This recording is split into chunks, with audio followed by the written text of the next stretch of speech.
والسلام على رسول الله سبحانك لا علم لنا إلا ما علمتنا إنك أنت العليم الحكيم ولا فهم لنا إلا ما فهمتنا إنك أنت الجواد الكريم. Donc le sujet que nous avons annoncé ce soir, c'est l'éducation à la taqwa à travers Surat al-Baqarah. Alors nous allons approcher ce sujet d'une autre façon. Je vous ai parlé précédemment du fil conducteur, du fil directeur dans le Coran. C'est-à-dire que très souvent, quand on lit le Coran, ça part d'un sujet, et après ça part d'un autre sujet, puis ça part d'un autre sujet, et on ne voit pas de lien entre ces différents sujets. Or, il n'est pas possible qu'Allah Ta'ala nous parle d'une façon incohérente, d'une façon qui n'a pas de suite. Donc, il y a forcément un fil conducteur, une logique, une construction à travers chaque sourate et à travers tout le Coran. Et nous allons justement prendre l'exemple de Surat al-Baqarah. Voici la sourate la plus longue du Coran et qui recouvre une multitude de sujets. Et quelle est donc la cohérence, quelle est donc l'unité qui est dans cette sourate? En fait, voilà le sujet par lequel nous allons commencer ce soir. Comment comprendre Surat al-Baqarah? Quel est le lien entre toutes ces choses différentes? Quelle est l'unité à travers cette sourate? Voilà ce que nous allons traiter ce soir, Inch'Allah. Et ce qui va nous donner tout le lien et la cohérence de Surat al-Baqarah, c'est le contexte. Le contexte dans lequel la sourate est révélée, ça va nous expliquer tout le contenu. Alors, quel est le contexte de Surat al-Baqarah? Surat al-Baqarah a été révélée à l'arrivée du prophète sallallahu alayhi wa sallam à Médine. Quand le prophète sallallahu alayhi wa sallam est arrivé à Médine, il y a une première sourate qui a été révélée, qui est Surat al-Mutaffifin, les tricheurs, malheur à ceux qui trichent dans la balance, qui rajoutent quand c'est pour eux, qui diminuent quand c'est pour les autres, etc. Parce qu'il y avait dans le marché de Médine cette pratique de la triche dans le marché, et donc Allah Ta'ala a corrigé cette pratique avec cette sourate. Et après Surat al-Mutaffifin, c'est Surat al-Baqarah qui a été révélée. Donc si on laisse entre parenthèses la petite sourate de al-Mutaffifin, on va dire que Surat al-Baqarah a été révélée à l'arrivée du prophète sallallahu alayhi wa sallam à Médine. Et c'est pour cela que, en début de la sourate, Allah Ta'ala partage l'humanité en trois catégories: les croyants, les mécréants et les hypocrites. Et Allah Ta'ala va parler un peu des croyants et un peu des mécréants et beaucoup des hypocrites, des munafiqin. Pourquoi? Parce que à la Mecque, on connaissait les croyants et les mécréants, mais les hypocrites n'existaient pas. Il n'y avait pas de munafiqin à la Mecque, des gens qui se passaient pour des musulmans alors qu'ils n'étaient pas musulmans. C'était au contraire des musulmans qui cachaient leur foi par crainte des représailles, comme ce sahabi Suhayb qui vient voir le prophète sallallahu alayhi wa sallam en pleurant et qui lui dit à Rasulullah sallallahu alayhi wa sallam, ou bien c'était Khabbab qui lui dit à Rasulullah sallallahu alayhi wa sallam, les mécréants m'ont torturé au point que je leur ai dit ce qu'ils voulaient entendre, que je te reniais et que j'ai accepté les statuts. Et il est venu dire ça en pleurant, et le prophète sallallahu alayhi wa sallam lui a dit: et comment est la foi dans ton cœur? Et dit: qalbi mutma'innun bil iman, mon cœur est tranquille avec la foi. Et le prophète sallallahu alayhi wa sallam dit: s'il recommence, tu dis la même chose. Et donc c'est ce qu'Allah Ta'ala dit: illa man kafara billahi min ba'di imanihi illa man ukriha wa qalbuhu mutma'innun bil iman, celui qui renie sa foi après avoir cru, sauf celui qui est forcé alors que la foi est tranquille dans son cœur. Donc il n'y avait pas d'hypocrite à la Mecque. C'est à Médine que les munafiqin sont apparus. De quelle façon? À Médine, il y avait deux tribus, Al-Aws et Al-Khazraj, qui étaient en conflit depuis des générations. Et avant l'arrivée du prophète sallallahu alayhi wa sallam, ils se sont mis d'accord de se réconcilier. Ils ont même choisi un roi pour unifier la ville de Médine en la personne de Abdullah ibn Ubay ibn Saloul. Ils lui ont même préparé sa couronne. Mais quand le prophète sallallahu alayhi wa sallam est arrivé, tout le monde a suivi le prophète sallallahu alayhi wa sallam. Donc ce projet est tombé à l'eau. Et Abdullah ibn Ubay ibn Saloul n'a pas accepté que le prophète sallallahu alayhi wa sallam vienne lui prendre sa place. Et qu'est-ce qu'il a fait? Il a fait semblant d'être musulman en attendant l'occasion de chasser le prophète sallallahu alayhi wa sallam, de chasser les muhajirin et de reprendre sa place. Donc, quand il était avec ses acolytes, avec ses proches, ses collaborateurs, il critiquait l'islam et les musulmans et le prophète sallallahu alayhi wa sallam. Et quand ils étaient avec les musulmans, ils disaient Inna ma'akum, enfin on est avec vous, etc., etc. Donc c'était les hypocrites. Et Allah Ta'ala a détaillé cette nouvelle catégorie de gens. Ensuite, Allah Ta'ala lance un appel aux hommes. Ya ayyuhan nas u'budu rabbakum. Aux gens, adorez votre Seigneur. Donc les gens, bien sûr, c'est tout le monde. Donc quelles sont les catégories de gens, les différentes catégories de gens qui sont à Médine au début de l'arrivée du prophète sallallahu alayhi wa sallam à Médine? Il y a les Arabes de Médine qui sont en majorité des idolâtres, des féticheurs, des associateurs, des polythéistes. Il y a les musulmans convertis parmi les Arabes de Médine, et puis les musulmans aussi qui viennent, muhajirin, qui viennent de la Mecque. Il y a les munafiqin, ceux qui ont fait semblant de devenir musulmans alors qu'ils n'y croyaient pas, les traîtres. Et puis il y a aussi les juifs. Donc toutes ces différentes catégories, Allah les englobe dans un seul appel. Ya ayyuhan nas u'budu rabbakum, aux gens, adorez votre Seigneur, votre Créateur, qui vous a créé, vous et les gens d'avant, etc., qui descend la pluie du ciel, etc. Et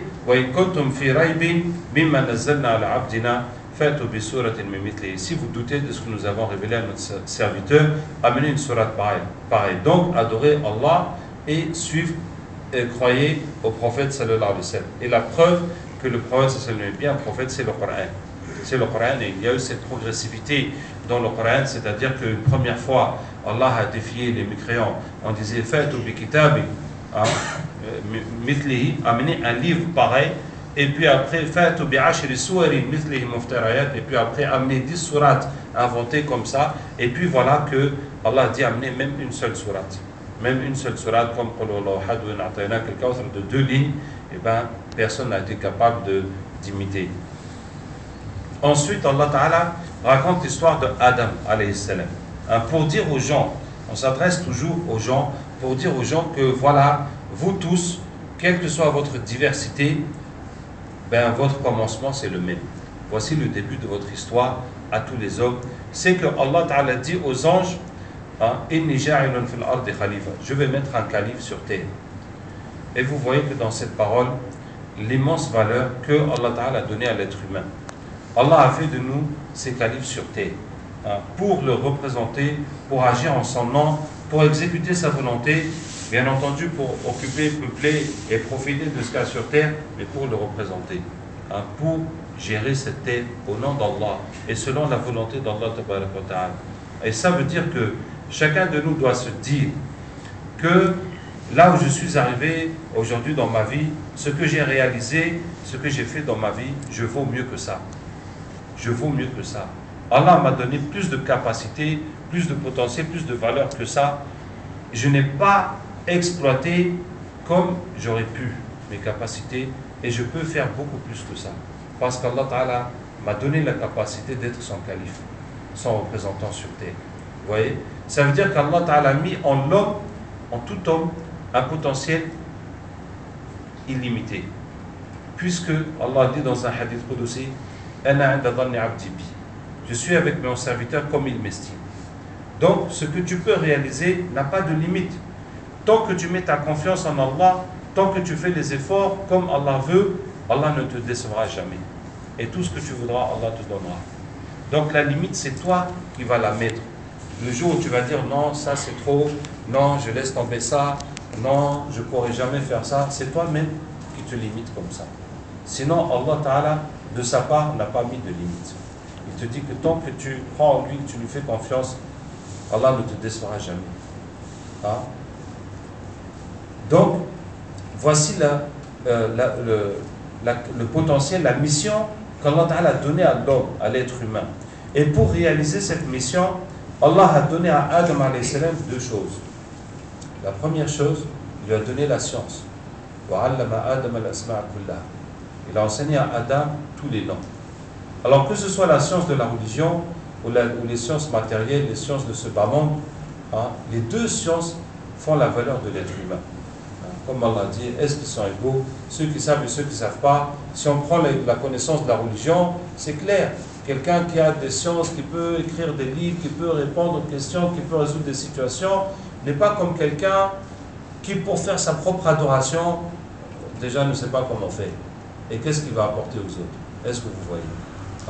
Et pareil dans la dunya. Pareil dans la dunya, ce qui fait que les gens réussissent. Bon, malheureusement, on est à une époque où les gens réussissent parce qu'ils chantent bien ou parce qu'ils jouent bien au ballon. C'est terrible. Hein. Quelqu'un qui joue bien au ballon gagne mieux qu'un médecin. C'est pas normal. Hein. Qu'Allah nous aide. Hein. Mais c'est la science qui fait la valeur de l'homme. Et donc, et puis, franchement, je vous dis, la science de din et de dunya, à l'époque des premiers savants de l'islam, c'était indissocié. C'était indissocié. Il n'y avait pas, c'est-à-dire, il n'y avait pas des savants qui étaient limités à une chose. Et de toute façon, tout le monde commence par l'éducation religieuse. Par le hifz, par les hadiths, etc. Et puis ils apprennent aussi les mathématiques, la médecine, la géographie, etc. etc. Qu'Allah nous aide. Hein? Qu'Allah nous aide parce qu'on a besoin de cette vue complète, même pour comprendre l'islam, pour comprendre les problématiques de l'islam. Et la deuxième chose qu'Allah Ta'ala a donnée, donc la science, effectivement, on pourrait développer, mais vous voyez que dans dans cette intervention ce soir, je ne vais pas développer chaque point, mais chaque point mérite d'être développé. Hein, mais voilà, vraiment, c'est une incitation à tout le monde à apprendre la science. Bon, on en a parlé auparavant, qu'Allah Ta'ala nous aide. L'autre chose qu'Allah Ta'ala a donnée à Adam alayhi salam pour réaliser ce califat, c'est la spiritualité. Quand Allah ordonne aux anges de se prosterner devant Adam alayhi salam. Et ça veut dire que la valeur spirituelle de l'homme, ça peut dépasser celle des anges, qui sont la pureté même, qui sont créés de lumière. Mais voilà, quand les gens se réunissent à faire du dhikr, ou même si c'est solitairement, hein, ça va faire une lumière jusqu'à ce que les anges viennent se nourrir dans cette lumière. Ceux-là qui sont créés de lumière, ils viennent chercher la lumière dans notre lumière à nous, qui sommes hein, des pécheurs et des oublieurs, etc., etc., etc. Et donc la valeur, hein, comme aussi dit le prophète sallam, les anges mettent leurs ailes sur le chemin de celui qui va chercher la science, hein, etc. Et donc, voilà comment l'homme peut dépasser spirituellement la valeur des anges. Et c'est ça qui va, entre la science et la spiritualité, qui va permettre à l'homme de réaliser ce califat sur terre. Après, vient le péché de Adam alayhi salam, qui gâche tout le potentiel qu'Allah Ta'ala nous a donné. Et donc, Adam alayhi salam a été descendu sur terre. Et la conclusion de l'histoire de Adam alayhi salam, telle qu'Allah Ta'ala l'a dit, chaque fois qu'Allah nous raconte cette histoire, c'est que vous allez descendre sur terre, je vais vous envoyer des prophètes, ceux qui les suivent, ils n'auront pas de problème dans ce monde et dans l'au-delà, tout va bien se passer pour eux. Et ceux qui ne les suivent pas, eh bien, ils vont souffrir dans cette vie hein, et ainsi que dans l'au-delà. Voilà la conclusion. Et vraiment, ce point-là est très important à comprendre parce que beaucoup de musulmans pensent que la religion, c'est pour gagner le paradis et que pour gagner dans ce monde, ben, il faut se débrouiller. Il faut se débrouiller dans le matériel, avec la dunya. Et là, on fait aussi le din pour gagner le paradis. Donc ils sont tiraillés, partagés entre faire un peu pour Allah et puis ne pas totalement laisser la dunya. Donc il faut qu'on diminue un peu le din pour récupérer aussi un peu de dunya, pas tomber dans l'extrême. Et puis voilà, on essaye de jongler, d'équilibrer un coup pour Allah, un coup pour dunya, pour ne pas trop perdre des deux côtés. Et ça c'est faux, c'est pas comme ça. Allah nous dit, si tu suis le din, tu vas gagner le dunya et la akhirah. Man kana yuridu thawab ad-dunya, fa'inda Allah thawab ad-dunya wal akhirah. Allah Ta'ala dit, celui qui veut la récompense de ce bas monde, Allah possède la récompense de ce bas monde et de l'au-delà. Et c'est ce qu'Allah Ta'ala dit à Adam alayhi salam. Et donc c'est pour nous que vous allez descendre sur terre, je vais vous envoyer des prophètes, ceux qui les suivent, ils vont gagner dans ce monde. Donc la religion, c'est pour gagner ici-bas d'abord. Ne pense pas que je vais suivre le din, donc je dois sacrifier la dunya. Mais si je suis complètement le din, moi je ne suis pas prêt à tout sacrifier, donc je vais partager moitié-moitié. Ou comme par exemple un proverbe qu'on dit chez nous, donc on dit ma jeunesse travaille pour ma vieillesse travaille pour ma tombe. Voilà. Toute ma vie je prépare ma retraite, arrivé à la retraite c'est là que je prépare mon au-delà. Qu'Allah Ta'ala ait pitié de nous. Qu'Allah Ta'ala ait pitié de nous. Donc, c'est ce qu'Allah Ta'ala donne la conclusion de l'histoire de Adam alayhi salam. Vous allez descendre sur terre, on va vous envoyer des prophètes. Voilà maintenant, la situation est arrivée. Le prophète est là. Nous sommes dans cette situation que Allah Ta'ala a annoncé à Adam alayhi salam. Le prophète est là. Ceux qui vont le suivre vont réussir dans ce monde et dans l'au-delà. Ceux qui ne vont pas le suivre vont perdre. Vous voyez? Donc voici la première partie de Sourate al-Baqarah qui s'adresse aux gens, qui s'adresse à Nas. Est-ce que vous avez suivi depuis le début? On est dans une continuité, dans une seule dans un seul discours qui s'adresse aux gens, hein, qu'Allah Ta'ala a catégorisé, puis a prêché, et puis leur reprend l'histoire de Adam alayhi salam, dont la conclusion, c'est de suivre les prophètes, et voilà, le prophète est là. Maintenant, ceux qui vont le suivre vont réussir, et ceux qui ne vont pas le suivre, ils vont perdre. Ils vont perdre dans ce monde, ils vont perdre dans l'au-delà aussi. Ensuite, Allah Ta'ala parle des fils d'Israël, parle des Juifs. Alors, quel est le lien? Pourquoi parler des Juifs après avoir parlé des hommes? Pour deux raisons. D'abord, les Juifs font partie des hommes. Donc, ça fait partie des catégories qui sont présentes à Médine. Et étant donné leur spécificité, il fallait les prêcher d'une façon spécifique. Ils ne sont pas comme les féticheurs, hein, comme les idolâtres. Hein, ils sont particuliers, donc il fallait les prêcher. Et les Juifs aussi, il n'y en avait pas à la Mecque. Donc c'est la première fois que les musulmans vont être en contact avec les Juifs. Donc ils ont besoin de comprendre leur mentalité, leur histoire, pour pouvoir leur faire la da'wa. Et Allah va faire la da'wa aux Juifs. La deuxième raison, c'est de dire aux musulmans qui se sont convertis de ne pas faire comme les Juifs, de leur donner le contre-exemple. Hein, le contre-exemple. Voilà des gens qui ont cru en Allah et qui ont cru au prophète et qui ont désobéi. Qui transgressaient. Donc vous maintenant qui avez cru, eh bien, il ne faut pas faire comme eux. D'accord? Donc je reprends sur la da'wa des Juifs. Allah va cibler, donc, après avoir prêché les gens, Allah va cibler les Juifs. Ya bani Israël, etc. Fils d'Israël, rappelez-vous des bienfaits que je vous ai accordés, tous les prophètes que je vous ai donnés, tous les miracles, etc. Et Allah Ta'ala va rappeler leur désobéissance. Et comment cette désobéissance, ça leur a coûté très cher. Les punitions d'Allah Ta'ala qui sont, et leurs péchés graves, et comment chaque fois, ça leur a coûté très cher. Donc je vais pas reprendre toute l'histoire des fils d'Israël, mais je vais vous donner juste un aperçu, puis ça vous permettra de situer aussi un peu hein, ce qui est dans la sourate. Quand les Juifs ont traversé la mer avec Moussa alayhi salam, et que Allah Ta'ala a détruit Pharaon et ses soldats, arrivés de l'autre côté, ils ont trouvé des gens qui adorent des statues. Hein.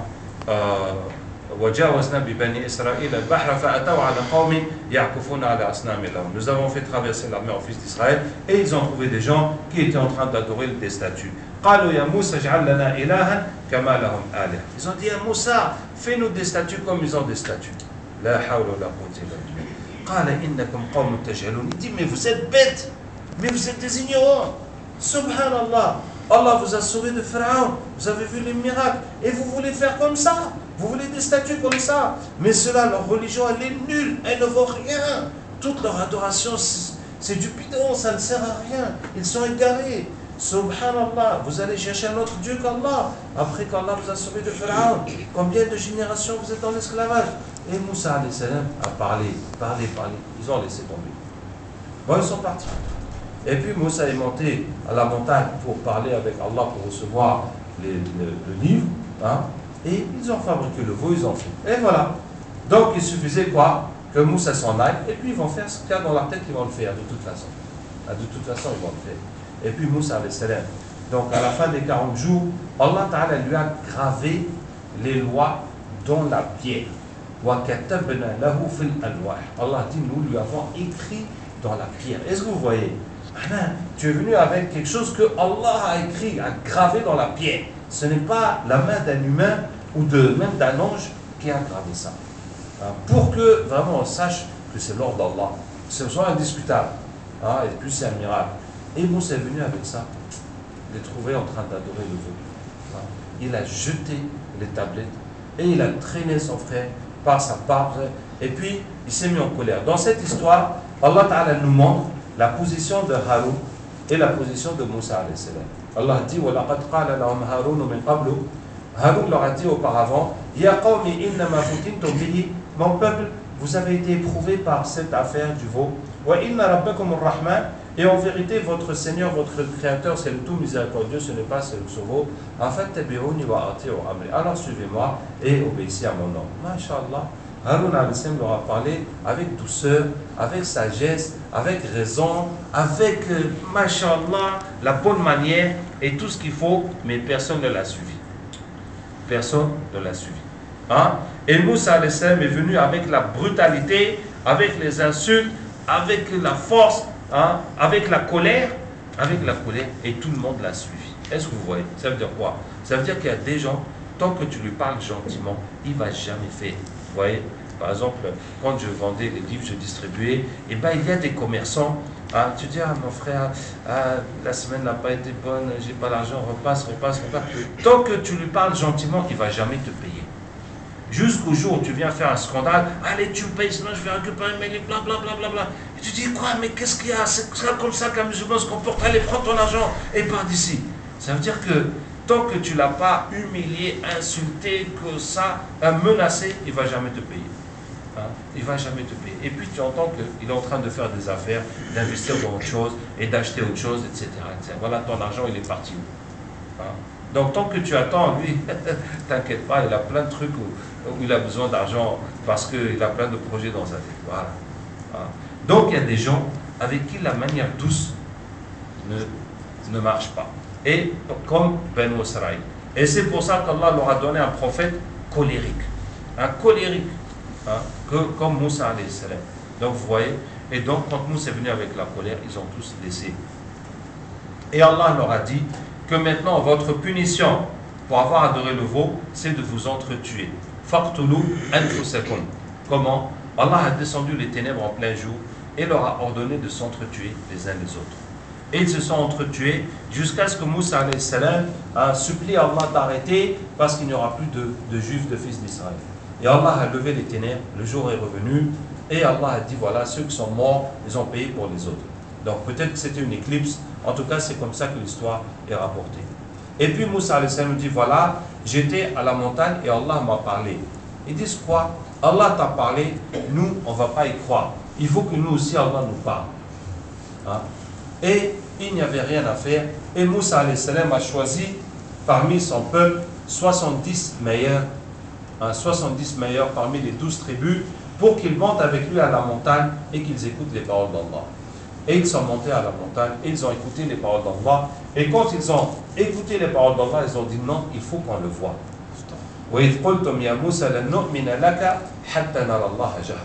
Quand vous avez dit Moussa, on ne te croira pas jusqu'à voir Allah de façon évidente, clairement, pas caché ou mélangé ou un peu, non, on veut le voir tel quel, net. Sinon, on ne va pas te croire. Et la foudre vous a pris alors que vous regardiez. Allah les a tués tous avec une foudre. Hein? Et là, Moussa a supplié Allah, Ya Allah, j'ai choisi les 70 meilleurs pour qu'ils écoutent tes paroles, qu'ils soient témoins, pour que les autres croient. Maintenant, je vais rentrer tout seul. Je vais leur dire qu'ils sont tous morts, mais personne ne va plus me suivre. Et Allah Ta'ala les a ressuscités. Puis nous vous avons ressuscité après votre mort pour que vous soyez reconnaissants. Et ils sont descendus avec Moussa alayhi salam et ils ont dit oui c'est vrai, on était à la montagne, Allah nous a parlé, mais on a voulu le voir et Allah nous a tués, mais Allah a eu pitié de nous et Allah nous a ressuscités et voilà on est redescendu et tout ça c'est vrai. Donc Moussa leur dit d'accord, donc je vous ai dit que Allah m'a parlé et Allah m'a donné les lois. Voilà les lois que nous allons suivre. Puisque nous étions chez Pharaon des esclaves, hein, nous étions soumis aux lois de Pharaon, en tout cas aux abus de Pharaon. On n'avait pas. Maintenant que nous sommes un peuple, voilà les lois que nous allons suivre, que Allah nous a données. Ils ont vu les lois, ils ont dit non, ces lois sont trop dures. On n'accepte pas ces lois. Ça c'est trop dur, on n'accepte pas ça. Et Allah a pris la montagne de Tour au-dessus de leur tête comme un nuage. Quand nous avons pris le nuage au-dessus de la montagne de Tour, au-dessus de comme un nuage, vous allez prendre ça avec force, bien comme il faut. Sinon, on va vous écraser avec la montagne. Ah, ils ont dit, puisque c'est comme ça, on accepte. Et c'est comme ça qu'ils ont accepté de suivre les ordres. Et puis, Moussa leur dit, bon, maintenant, on va aller en Palestine. Hein?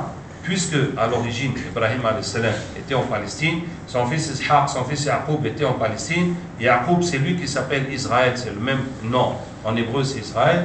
Donc, les fils de Yaqub, les 12 garçons Youssef et ses 11 frères, c'est eux qui ont donné les 12 tribus d'Israël.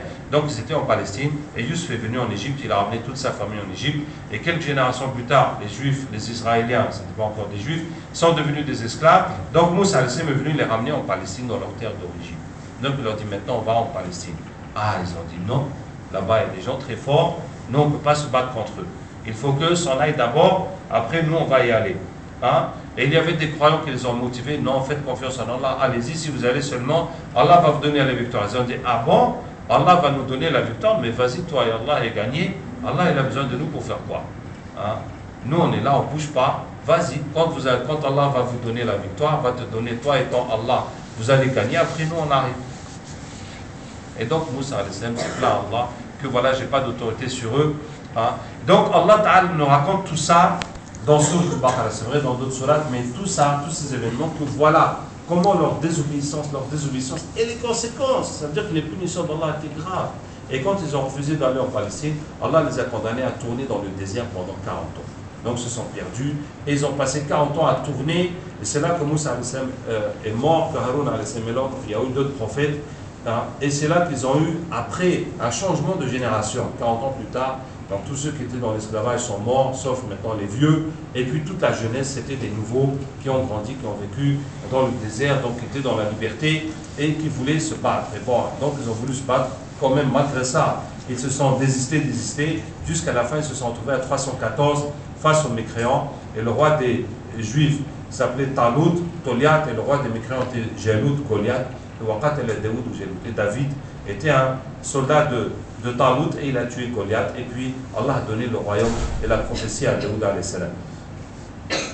Donc Allah retrace aux Juifs leur histoire pour leur rappeler ses bienfaits, tous les bienfaits qu'il leur a donnés et eux leur désobéissance et les conséquences que ça a eu. Et Allah Ta'ala va les prêcher. Par exemple, vous voyez le verset où Allah Ta'ala dit وَلَمَّا جَاءَهُمْ رَسُولٌ مِنْ عِنْدِ اللَّهِ مُصَدِّقٌ لِمَا مَعَهُمْ quand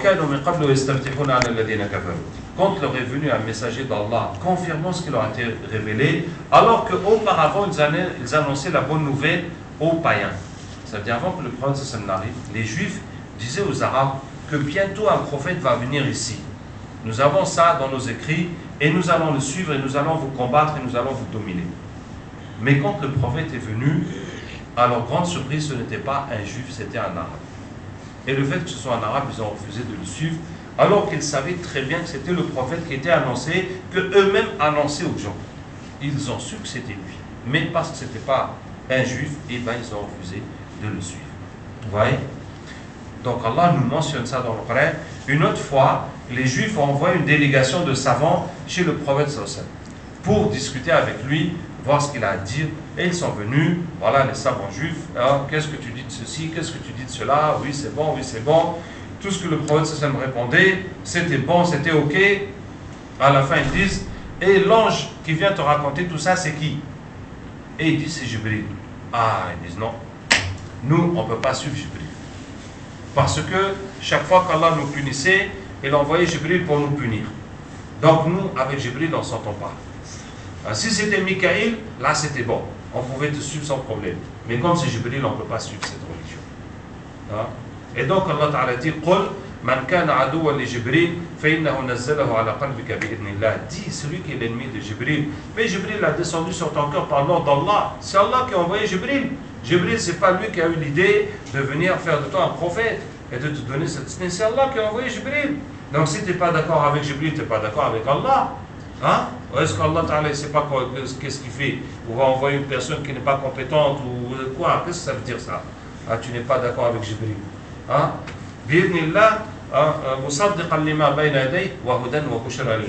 Confirmant ce qui a été révélé, vous savez très bien que ce prophète doit venir, hein? Et c'est une guidée et une bonne nouvelle pour les croyants. Si vous étiez croyant, vous serez heureux de ce prophète. Mais le fait que vous reniez ce prophète, que vous cherchez des petites bêtes et tout ça pour vous soustraire à cette prophétie, c'est parce que vous n'êtes pas croyant déjà. Si vous aviez la foi, vous n'aurez pas réagi. Vous aurez été heureux et vous aurez accueilli ce prophète et vous aurez continué à votre chemin dans la foi. Donc, et Allah Ta'ala, le dernier argument qu'Allah va donner aux Juifs, c'est l'argument d'Ibrahim alayhi salam. Pour dire que vous, les Juifs et les musulmans, c'est la même chose. Vous descendez d'Ibrahim, les musulmans aussi descendent d'Ibrahim. C'est Ibrahim avec Ismaïl qui ont construit la Kaaba, qui ont demandé à Allah de leur donner une descendance croyante et d'envoyer parmi eux un prophète. Voici la descendance croyante, voici le prophète. Hein? C'est le même Allah dit que Yaqub, c'est lui qui est Israël. Am kuntum shuhada il hadar Yaqub al-maut. Est-ce que vous étiez là? Quand au moment de mourir, Yaqub dit à ses fils, donc dit à ses 12 enfants, hein, qu'est-ce que vous adorez après moi? قالوا نعبد إلهك وإله آبائك إبراهيم وإسماعيل وإسحاق. Nous adorons ton Dieu et le Dieu de tes pères, Ibrahim, Ismaïl et Ishaq. Donc, le Dieu d'Ismaïl, le Dieu d'Ishaq, c'est la même chose. La religion d'Ismaïl, la religion d'Ishaq, c'est la même chose. Qu'on soit descendant d'Ibrahim par Ismaïl ou par Ishaq, c'est la même chose. Quel est votre problème? C'est la même chose. C'est le même Dieu, c'est la même religion, c'est la même descendance, c'est le même, hein, c'est le même père, Ibrahim alayhi salam. Quel est le problème? Ouais, malgré tout ça, il y a très peu de juifs qui ont voulu suivre. D'accord? Je vous ai dit que la deuxième raison qu'Allah Ta'ala nous parle des fils d'Israël, c'est pour donner le contre-exemple aux musulmans. Ça veut dire que voilà les gens qui ont cru en Allah. C'est vrai, ils croyaient en Allah. Et qui ont cru au prophète, mais qui ont désobéi. Voilà toute leur désobéissance. C'est pas tout, mais voilà la façon comment ils ont désobéi et quelles ont été les conséquences pour que vous ne fassiez pas comme eux. Alors, il faut comprendre que ces paroles s'adressent aux nouveaux convertis. Hein? Quand le prophète sallam a immigré de la Mecque à Médine, il y avait avec lui 80 et quelques muhajirin. Et quand le prophète sallam est arrivé à Médine, le nombre de musulmans médinois convertis avait atteint 500 personnes. Hein?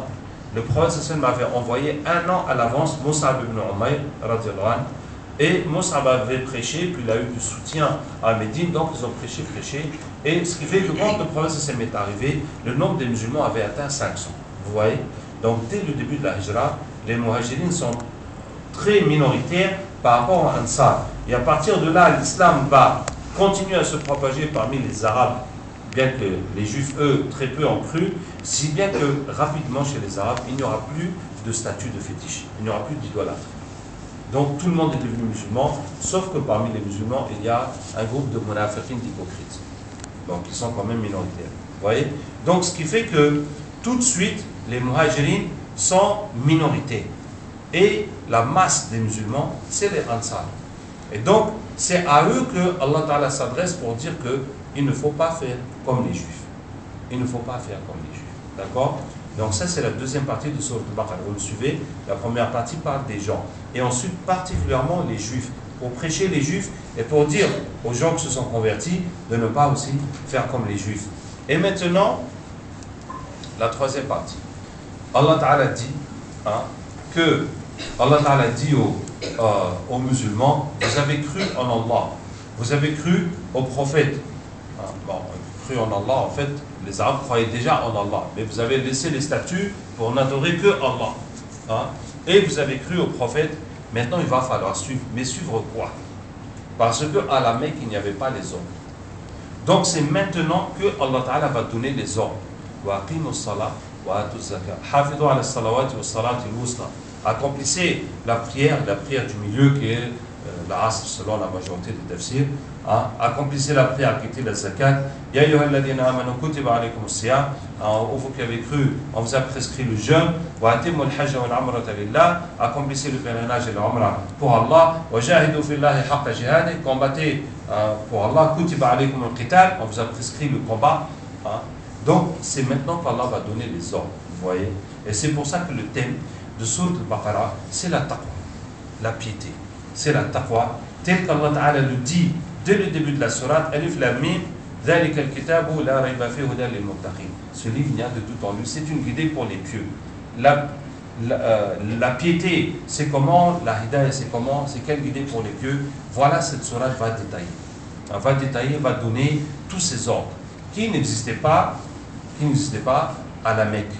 C'est maintenant arrivé à Médine que tous ces ordres vont s'établir. Alors, je vais juste dire rapidement la définition de la taqwa. Le mot taqwa, quand on dit taqillah, taqi, ça veut dire protège-toi. Taqillah, protège-toi d'Allah. Ça veut dire fais ce qu'il faut pour qu'Allah ne te punisse pas. C'est ça ce que ça veut dire. Pour ça, Allah dit fattaqun nar. protégez-vous du feu. Enfin, dans le hadith, protégez-vous de dunya, protégez-vous des femmes. C'est pas la crainte, ouais, c'est pas craignez la dunya, craignez les femmes. C'est protégez-vous. Donc protège-toi d'Allah. C'est vrai que ça rejoint le sens de la crainte, mais c'est plutôt le sens de la piété. Donc obéis à Allah, laisse les péchés pour que ne pas tomber, pour ne pas subir la colère d'Allah et la punition d'Allah. C'est ça le sens de la taqwa, se protéger d'Allah. Donc obéir à Allah, c'est la piété. D'accord? Donc je vous disais que le thème de la sourate, c'est la taqwa. Et dans cette sourate, Allah mentionne le mot taqwa 38 fois. 38 fois sur une sourate de 286 versets, ça fait une fois tous les 7 ou 8 versets en moyenne. Tous les 7 ou 8 versets, Allah Ta'ala va encore mentionner la taqwa. Et dans cette sourate, Allah Ta'ala donne deux définitions de la taqwa. Une première définition exhaustive. Ça veut dire une liste de toutes les conditions à remplir pour être parmi les muttaqin, pour avoir acquis la taqwa. Allah Ta'ala dit, le bien n'est pas de diriger vos visages vers l'est ou vers l'ouest, mais le bien, c'est celui qui croit en Allah, au jour dernier, aux anges, aux livres et aux prophètes, et qui donne l'argent malgré son amour, ou bien pour l'amour d'Allah. Il y a deux interprétations possibles, qui donne son argent malgré l'amour de l'argent, ou bien pour l'amour d'Allah Ta'ala, aux proches, aux pauvres, aux misérables, aux orphelins, à l'homme de passage, ainsi qu'aux esclaves. Et qui accomplit la prière et qui s'acquitte de l'aumône, de la zakat. Vous voyez que la zakat maintenant elle est différente de le fait de dépenser pour Allah Ta'ala. Donc il y a la zakat aussi qui est obligatoire. Et ceux qui accomplissent leurs engagements quand ils s'engagent, et ceux qui patientent dans les malheurs, dans la pauvreté et au moment de la guerre. Au moment de la guerre. Ceux-là sont les véridiques, ceux-là sont les pieux. Voilà la liste des conditions à remplir pour être inscrit parmi les véridiques et parmi les pieux. Ça, c'est la première définition de la taqwa dans Sourate Al-Baqarah. La deuxième définition, c'est une définition négative, c'est-à-dire une définition de ce qu'il ne faut pas faire. Qu'est-ce qu'il faut laisser pour être dans la taqwa? Et cette deuxième définition, suivez bien parce que c'est toujours les mathématiques. Cette définition, elle tient dans deux versets. Alors suivez bien. Il y a un premier verset où Allah Ta'ala dit Tilka hududullahi fala ta'taduha. Wa man yata'adda hududallahi fa ulaika humuz zalimun. Telles sont les limites d'Allah, ne les outrepassez pas. Celui qui outrepasse les limites d'Allah, ceux-là sont les injustes. Donc Allah nous dit voilà les péchés, voilà les interdits, il ne faut pas les commettre, il ne faut pas passer cette limite. Parce que là, vous avez fait du mal, Allah risque de vous risquer la punition d'Allah. Et le deuxième verset, Tilka hududullahi fala taqrabuha. Telles sont les limites d'Allah, ne les approchez pas. Kadhalika yubayyinu Allahu lin-nasi ayatihi la'allahum yattaqun. Ainsi Allah explique ces signes aux gens, ces versets, pour qu'ils soient pieux. La'allahum yattaqun, pour qu'ils aient la taqwa. Donc la taqwa consiste à ne pas s'approcher des limites d'Allah. Vous voyez, dans ce deuxième verset, Allah dit telles sont les limites d'Allah, ne les approchez pas. Dans l'autre, il a dit telles sont les limites d'Allah, ne les outrepassez pas. Maintenant, il dit ne les approchez pas. Si tu dépasses les limites d'Allah, tu es parmi les injustes. Maintenant, il ne faut pas s'approcher des limites d'Allah pour être parmi les muttaqin. Vous voyez qu'il y a une distance entre les injustes qui commettent les péchés et les muttaqin. Non, ce n'est pas juste de ne pas commettre les péchés pour être parmi les muttaqin. Non, il faut plus que ça. Il faut ne pas s'approcher des péchés pour être parmi les muttaqin. Ça veut dire que quand tu vois que ça te rapproche d'un péché, alors que ce n'est pas un péché en soi-même, mais ça te rapproche du péché, donc il faut t'éloigner. Il ne faut même pas faire la chose qui te rapproche du péché, si tu veux être parmi les muttaqin. Comme a dit le prophète sallallahu alayhi wa sallam, la yablughu al-mar'u an yakuna min al-muttaqin hatta yada'a ma la ba'sa bihi makhafata ma bihi ba's. La personne n'arrivera pas à être parmi les muttaqin jusqu'à laisser la chose où il n'y a pas de mal par crainte de la chose où il y a un mal. Donc c'est ça, ne pas s'approcher des limites d'Allah. Est-ce que vous voyez? Voici la deuxième définition de la taqwa, c'est que tout ce qui est interdit, dès que tu vois que c'est interdit là-bas, tu changes de route de loin. Tu ne t'approches pas, tu ne t'aventures pas près de l'interdit. Bien que ce ne soit pas interdit, ce n'est pas encore commettre l'interdit, mais ça te rapproche de l'interdit. Donc tu t'éloignes. Vous voyez? Deux définitions de la taqwa. Et dans la taqwa, dans Sourate al-Baqarah, Allah Ta'ala va développer, va nous parler plus de 3 éléments de la taqwa. Le premier élément, c'est la foi, al-iman. C'est la foi. Hein? Et l'iman, ça fait partie de la taqwa. À coup sûr, puisqu'Allah Ta'ala dit Hudan lil muttaqin alladhina yu'minuna bil ghayb. C'est une guidée pour les pieux qui croient en l'invisible ou en l'impalpable. Donc l'iman, c'est la première chose même qui est dans la taqwa. C'est l'iman. Hein? Et en ce qui concerne le iman, Allah Ta'ala nous raconte dans Sourate al-Baqarah 5 histoires où Allah ressuscite les morts. Vous voyez? 5 histoires où Allah fait revivre les morts. Hein? C'est beaucoup, 5 histoires dans la même sourate. Il y a où Allah fait revivre les morts. La première histoire, je vous l'ai déjà racontée. Hein? C'est les 70 qui ont voulu voir Allah. Allah les a foudroyés, puis il les a ressuscités. La deuxième histoire, enfin, c'est la première dans l'ordre qui... Non, c'est bien dans cet ordre. La deuxième qui est racontée, c'est l'histoire de la vache.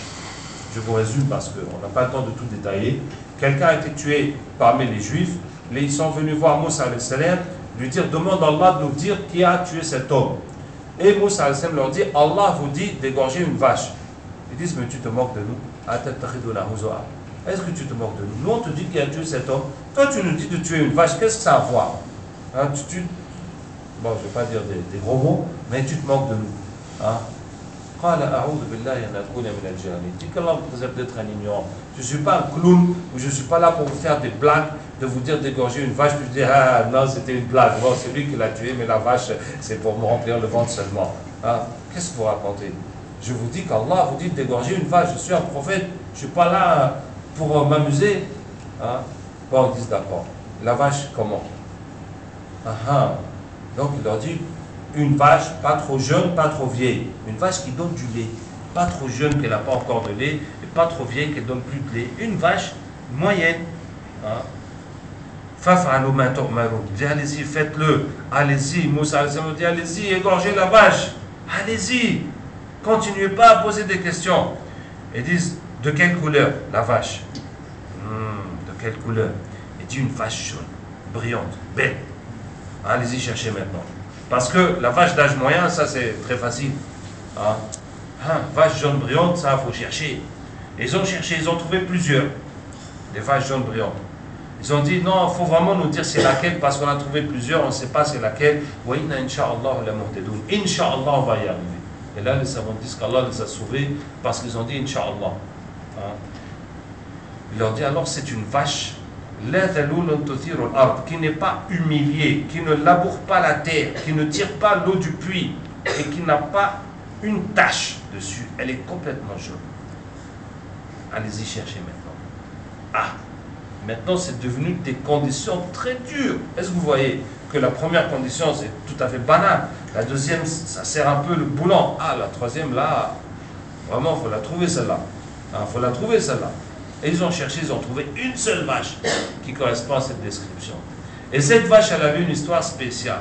Elle était chez un homme pieux et Allah lui avait révélé que tu vas garder cette vache, tu ne vas pas la faire travailler, tu lui fais ikram, tu l'honores comme si c'était je ne sais pas quoi, et un jour tu vas la vendre pour sa peau pleine d'or. Donc ils sont venus dire, voilà, on veut acheter cette vache. Il dit, il n'y a pas de problème, il faut payer la peau pleine d'or. Quoi? Pour une vache? Il dit oui. C'est son prix, vous prenez ou vous laissez. Cette fois-ci, ils n'avaient pas le choix. Et c'était leur punition d'avoir été têtus comme ça. Au lieu de payer n'importe quelle vache, ils ont été obligés de payer un prix astronomique pour une vache. Vous voyez? Et qu'est-ce qu'ils ont dit? Ils ont dit, maintenant tu as dit la vérité. Est-ce que vous vous rendez compte? Ils disent à Moussa alayhi salam, cette fois-ci tu as dit la vérité. Voilà, c'est une vache qui a un prix astronomique, donc c'est bien ça. Là, ce que tu nous as dit, c'est bon. Subhanallah. Ça veut dire que tout ce qu'il leur avait dit au départ, c'était bidon. C'était bidon. C'est maintenant seulement qu'elle a dit la vérité. Subhanallah. Vous voyez leur insolence. leur insolence, leur manque de respect, l'absence de respect envers leur prophète. Imagine qu'il n'y a plus de prophètes, ils vont faire comment? Hein? Ça, c'est leur prophète. Ça, c'est ceux qu'on appellerait les Sahaba de Moussa, les saints, ils sont comme ça. Imagine les autres qui sont venus après. Hein? Et quand ils l'ont égorgé, et ben Moussa a pris la langue de la vache, a frappé le mort, et le mort s'est levé, il a dit c'est lui qui m'a tué, il a désigné son neveu qu'il avait tué pour prendre son héritage. Et puis il s'est recouché, il était mort encore.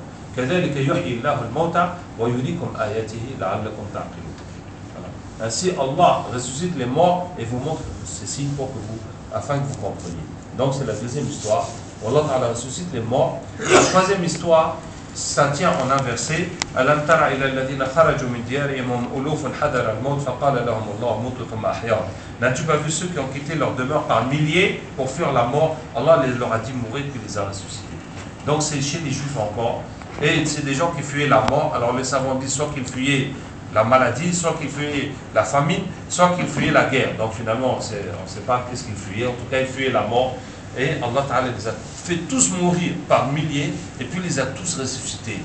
Et Allah les a ressuscités par vagues, par petits paquets, par petits nombres, pour que les uns voient les autres morts, comment ils ressuscitent, comment ils ressuscitent, comment ils ressuscitent, jusqu'à la fin. Et vous voyez, juste pour qu'Allah Ta'ala leur montre sa puissance. Et que c'est Allah qui donne la vie et la mort. Et par milliers, Allah les a fait tous mourir et tous revivre. Hein? La quatrième histoire, c'est l'histoire de Uzair. Et c'est une histoire très importante. Et je suis vraiment désolé de ne pas pouvoir la détailler parce que c'est une histoire qui a beaucoup d'enseignements.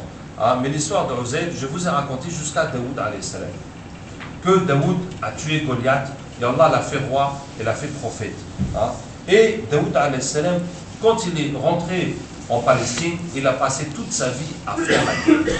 Parce que les autres peuples autour n'ont pas accepté que les Juifs viennent s'installer là-bas. Et Allah lui a donné comme particularité nous lui avons ramolli le fer. Et donc Daoud al-Salam pouvait travailler le fer comme de la pâte, hein, comme de la pâte à modeler, donc fabriquer des armures et des armes qui dépassaient, qui étaient, comment dire, qui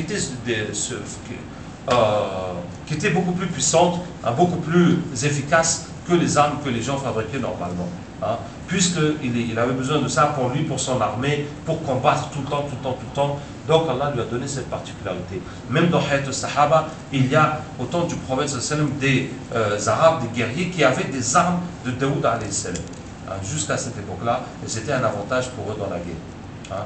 Donc qu'est-ce que je disais? Et à la fin de la vie de Daoud alayhi salam, le royaume s'est stabilisé. Donc son fils Sulayman l'a hérité et Allah Ta'ala lui a augmenté son royaume. Les djinns étaient sous ses ordres, les animaux, le vent se déplaçait avec la vent. À Sulayman, nous avons soumis le vent qui l'emmène en une matinée une distance de 1 mois. Ça veut dire qu'un voyage où les gens normalement mettent 1 mois pour voyager, le vent le prend, lui, son armée, ses bagages, tout ce qu'il veut. En une matinée, il est là-bas. L'après-midi, il revient chez lui. Hein? C'était comme ça, le vent, machallah, lui était soumis.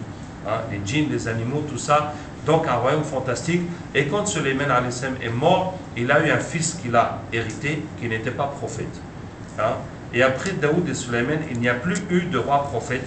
Il y avait des rois, il y avait des prophètes, il y avait des rois qui écoutaient les prophètes, il y avait des rois qui n'écoutaient pas les prophètes, et la religion s'est dégradée. Après Sulayman alayhi salam, notamment les Shardines qui étaient bloqués par Sulayman se sont libérés et la situation s'est dégradée.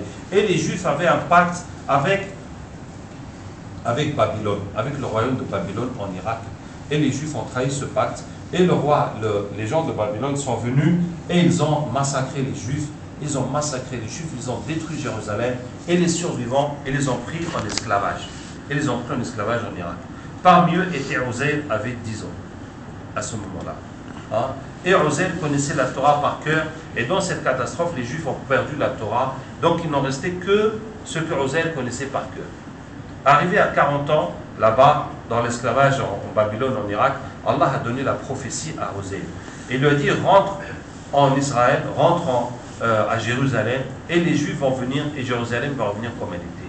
Alors il s'est enfui, il est parti avec son âne, il a fait le voyage, en descendant une colline, il a vu la ville. La ville, depuis 30 ans, était inhabitée. Comme le jour du massacre, les morts n'ont pas été enterrés. Rien n'a été réparé, tout a été laissé comme ça en ruine et c'est resté comme ça. Imaginez après 30 ans, tu vois plus si c'est la ville ou la forêt. Hein? Tout est... Et il a regardé, ça lui a fait mal au cœur et il a dit Anna yuhyi hadihi Allahu ba'da mawtiha. Comment Allah va faire revivre cette ville après sa mort? Hein, cette ville sainte, cette ville bénie que Daoud alayhi salam et Sulaiman ont construit, etc. Lors de la gloire des fils d'Israël, voilà comment c'est la ruine. Et Allah m'a dit que les Juifs vont en venir, mais comment? Moi je suis là, je ne peux rien faire, les Juifs sont dans l'esclavage. Comment ça va se faire? C'est la tristesse, c'est pas qu'ils doutent de la puissance d'Allah, mais je suis là tout seul, comment je vais faire? Et dans la colline, il est rentré dans une grotte pour se reposer, dormir un peu. Il a posé son pain, il a pressé des raisins pour faire du jus, et il s'est couché. Et Allah l'a fait mourir pendant 100 ans, et Allah l'a ressuscité. Et pendant ces 100 ans, il s'est passé beaucoup de choses. Et bien, il s'est passé que le roi de Babylone, a épousé une femme juive, et puis il a eu un garçon avec elle, et le roi est mort, et le fils est devenu roi. Et après un temps, ce nouveau roi, il a eu pitié de ses oncles, de ses cousins. Il leur dit, si vous voulez, je vous rends la liberté, retournez en Israël, ou bien vous restez ici. Ils ont dit, on préfère rentrer. Donc ils sont retournés, ils ont cherché Oseille, ils ne l'ont pas trouvé. Alors ils ont reconstruit la ville, ils ont réparé, arrangé, jusqu'à ce qu'il n'y avait plus aucune trace de guerre, ni de catastrophe, ni rien du tout. Et les années se sont encore passées, jusqu'à ce que personne ne pourrait dire qu'il y a eu ici un jour un problème. Et c'est là qu'Allah Ta'ala ressuscite Oseille. Et Allah le ressuscite au début, il lui a fait que les yeux. Ils sont encore été poussière. Et il lui a dit, tu es resté combien de temps? Il dit, je suis resté un jour, une demi-journée. Et Allah lui dit, non, tu es resté 100 ans. Et regarde, ton pain et ton jus de raisin étaient intacts. Et ça, c'est la puissance d'Allah. Parce qu'il n'y avait pas besoin de garder son pain et son jus de raisin.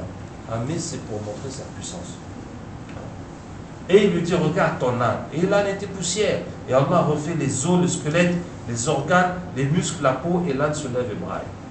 Et il lui dit, regarde ton corps. Et il regarde avec ses yeux son propre corps qui se recompose, les os, les organes, les muscles, la viande, la peau, et il se lève en pleine santé. Et il dit, sors maintenant, regarde. Et il sort, il voit la ville en pleine activité, un jour de marché où les campagnards vont ramener leur bétail et leurs trucs agricoles pour vendre, et ça crie, tout ça, et ça bouge. Et la ville, tout est refait neuf, il n'y a aucune trace de quoi que ce soit. Et Allah lui dit, regarde, voilà. Tu disais, tu viens juste de dire, n'est-ce pas, comment Allah va ressusciter cette ville après sa mort? Et bien voilà, regarde. Allah a ressuscité cette ville après sa mort. قال كيف وانظر إلى حمارك ولنجعلك آية للناس فلما تبين له قال أعلم أن الله على كل شيء قدير. Je sais qu'Allah est capable. Et donc il est descendu avec son âne. Il est entré dans la ville, bien entendu, il ne reconnaît personne, parce que 100 ans après, finalement, il n'y avait qu'une vieille qui avait plus de 100 ans d'âge qui a pu le reconnaître. Et donc il s'est présenté aux notables, et voilà. Et ses petits-enfants, ses enfants étaient déjà morts 100 ans après, mais ses petits-enfants étaient vieux, plus vieux que lui, et lui, il a terminé sa vie parmi eux. Donc c'était un miracle d'Allah. Voilà la quatrième histoire. Voilà, ressuscite les morts. Et la cinquième, c'est l'histoire d'Ibrahim alayhi salam. Et ces 5 histoires, ça prend un peu de temps, mais c'était indispensable. L'histoire d'Ibrahim avec les oiseaux, vous connaissez tous l'histoire. Ibrahim demande à Allah, montre-moi comment tu ressuscites les morts. Il dit, mais est-ce que tu ne crois pas d'ici?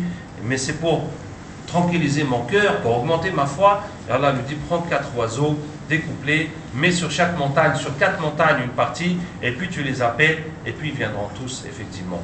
Mais ce que je veux signaler dans cette histoire des oiseaux avec Ibrahim alayhi salam, c'est que prendre 4 oiseaux, ce n'est pas une chose simple.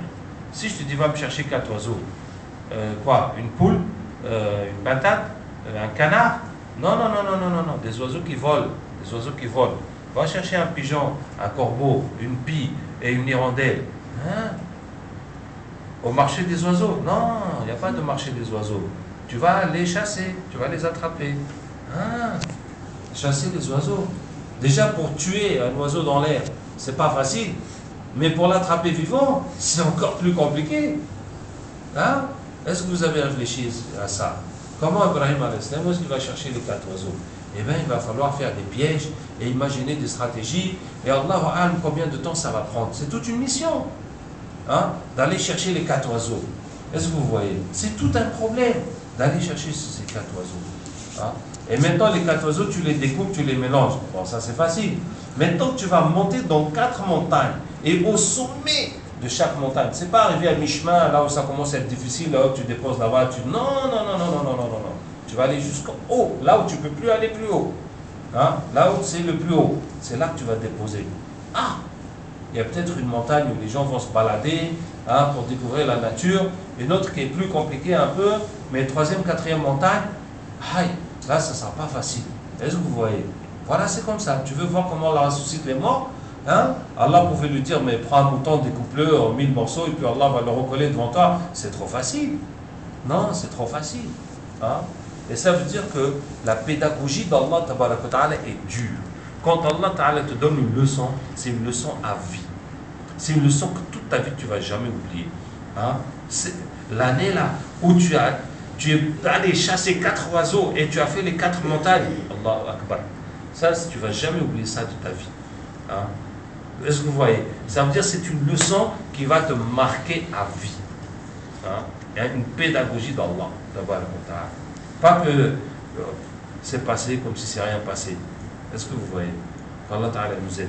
Donc, 5 histoires où Allah ressuscite les morts. Pourquoi? Pour qu'on sache qu'Allah est capable de tout. Hein? Nos petits problèmes de papier, d'argent, de mariage, de maison, d'enfants, de santé, de je sais pas quoi, hein? C'est petit par rapport au fait de ressusciter un mort. Hein? Et Allah nous raconte 5 histoires où Allah ressuscite les morts pour dire que tout est dans les mains d'Allah. Allah est capable de tout. Hein? Ressusciter un mort. Tu crois que ton papier là, ou ton argent là, ou ton travail, ou ton mariage, mais ça c'est quoi? C'est rien par rapport au fait de ressusciter les morts. D'accord? Maintenant, je vous ai dit que dans Sourate Al-Baqarah, il y a 3 éléments de la taqwa que Allah développe beaucoup. Le premier, c'est la foi. Et dans la foi, il y a les 5 histoires où Allah ressuscite les morts. Mais il n'y a pas que ça. Il y a autre chose. Il y a autre chose. Il y a beaucoup de choses sur la foi. Uniquement sur le sujet de la foi dans Sourate Al-Baqarah. Par exemple, Allah Ta'ala dit dans Sourate Al-Baqarah, Fadhkuruni adhkurkum. Évoquez-moi, je vous évoquerai. Hein? Qu'Allah nous aide. Nous sommes tellement faibles que nous n'arrivons pas à saisir la portée de cette parole. Nous n'arrivons pas à saisir la portée de cette parole. Dès que tu penses à Allah, Allah pense à toi. Hein? Et quand Allah pense à toi, mais c'est beaucoup. C'est pas juste qu'il pense à toi, mais c'est beaucoup. Hein? Je vais vous donner un exemple parce que ça m'est arrivé dans mes voyages. Quand on est allé dans un pays et il y avait une... si je dis trop, vous allez savoir qui c'est. Ah, mais en tout cas, il y avait un candidat au présidentiel qui a été président de la République auparavant et qui se représente. Hein, et qui m'a appelé pour que dans les élections, il n'y ait pas de sorcellerie. Voilà, pour nettoyer, pour que les élections se passent sans sorcellerie. Et puis il m'a reçu, j'ai discuté, voilà ce qu'on a fait, voilà, on a fait. Il m'a dit c'est très bien, il est très content, ça. Et puis il ne m'a pas donné un sou. Vous voyez, c'est pas que notre but c'est l'argent, mais je me suis dit, subhanallah, quelqu'un de cette importance qui te dit qu'il est tellement content de ton travail et qui ne te donne pas un franc, c'est bizarre quand même, tu vois. Je me suis dit, heureusement qu'Allah n'est pas comme ça. Hein? Ça veut dire, c'est pas possible que Allah te dise, oui, c'est bien, tu as fait quelque chose de bien, et tu laisses partir les mains vides. Allah n'est pas comme ça. Comment tu peux aller chez une personnalité aussi grande, aussi importante, et tu dis, oui, tu as fait un travail fantastique, bravo, nous sommes très reconnaissants, et il te laisse partir les mains vides. Hein? Mais Allah, c'est pas comme ça. Quand Allah t'évoque, c'est pour te féliciter, pour te remercier, pour se vanter devant les anges. Regardez mon serviteur, ce qu'il fait. Et Allah se vante de toi devant les anges. Hein? Et puis quoi? Et puis quoi? Et puis tu ne vas pas partir les mains vides. Subhanallah. Et tu vas partir avec des récompenses proportionnelles à la façon qu'Allah est content de toi. Allah va te donner. Est-ce que tu vois? C'est pas juste il parle de toi et puis c'est tout. Tu vas te débrouiller maintenant pour régler tes problèmes tout seul. Non. Allah parle de toi, Allah va t'aider. Allah va te donner. Mais est-ce que vous voyez, c'est juste que nous, on est faibles. On va dire, il va nous donner quoi? Mais tu n'as pas besoin de savoir, puisqu'Allah est content de toi. puisqu'Allah est content de toi, mais il va te donner ce qu'il faut. Tu vois, tu n'as pas besoin qu'il te dise je vais te donner ça, je vais te donner ça. Mais puisqu'Allah est content de toi, mais c'est bon. Est-ce que vous voyez? Hein? Fadhkuruni adhkurkum. Évoquez-moi, je vous évoquerai. Et donc les Sahaba étaient dans la course au dhikr. Et puis le dhikr, hein, comme dit le prophète sallam, en groupe c'est encore mieux. En groupe c'est encore mieux, puisque Allah dit, celui qui m'évoque lui-même, je l'évoque en moi-même. Celui qui m'évoque dans un groupe, je l'évoque dans un groupe.